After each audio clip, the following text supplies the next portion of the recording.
The year was 1866. French soldiers entered a royal library, and they carried away hundreds of books.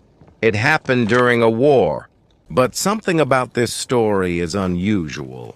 Those books would not return for 145 years. Why did France keep them?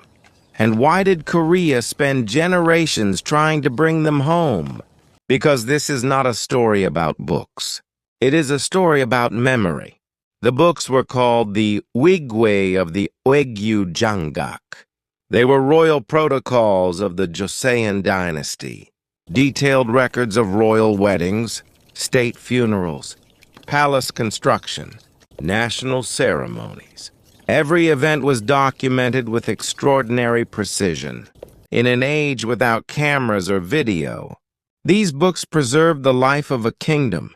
The copies stored in Oegyujangak were especially valuable. Many were unique editions made for the king himself. Then, in 1866, they suddenly left Korea. Why did French soldiers take the books?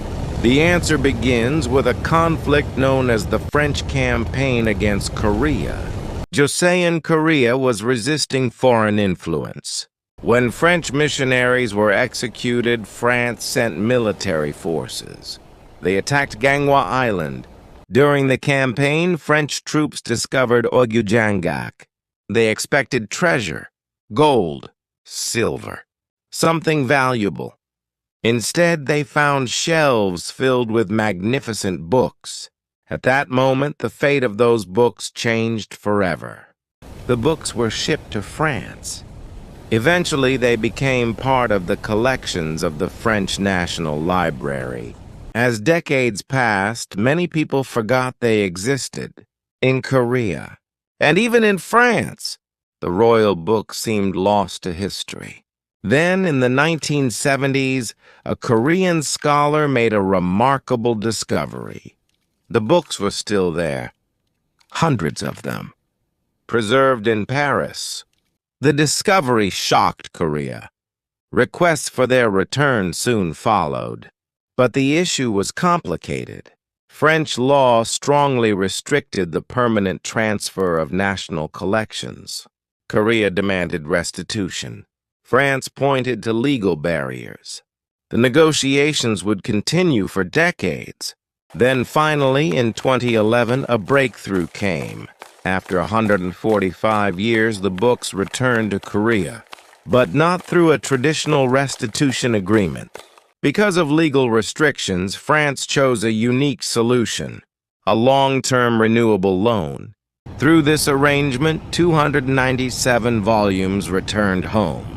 When they arrived in Korea, many people felt this was about far more than artifacts. It was the return of memory, the return of history, the return of identity. Across the world, countless cultural treasures remain far from where they were created, and many nations continue to ask the same question: who owns history? The current holder? Or the people who created it? The story of the Uigwe offers one possible answer. Cultural artifacts are not merely objects. They are memory, and memory has a way of finding its way home. For 145 years, these royal books remained in France. Do you see this as a successful return, or as a chapter of history that is still unfinished? Share your thoughts in the comments. And if you're interested in remarkable stories about Korea hidden inside world history, don't forget to subscribe and like.